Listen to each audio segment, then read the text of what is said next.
showers at all for us. Tomorrow becomes partly to mostly sunny, low chance of any showers flaring up on Tuesday afternoon. Pretty nice day. And look at these temperatures for a change. 88 for Smyrna for Estelle, 86 Douglasville, 88 for East Point as well. Sandy Springs around 87 degrees, Alpharetta around 86. 88 Stone Mountain and 86 for Beaufort. So yeah, still warm out there, but not nearly as hot as it has been. In fact, our normal high is 89. We may come up shy of that in Atlanta tomorrow afternoon as we are forecasting that heat wave to break, but just for a day. By Wednesday, it's back to 91.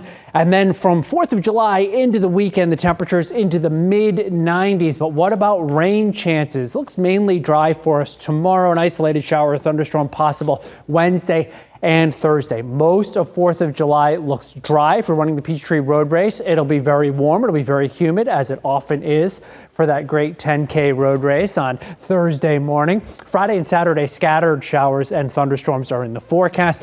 Right now, this is actually some breaking news here. Beryl is a Category 5 hurricane, the earliest Category 5 hurricane on record in the Atlantic Basin. It's in the Caribbean Sea. It has winds of 160 miles per hour. Only one other storm on record has ever been a Category 5 in the month of July in the Atlantic Basin. This is over some open water right now, not an immediate threat to land, but eventually it will be a threat to Jamaica, likely going just south of Jamaica, the Cayman Islands as well.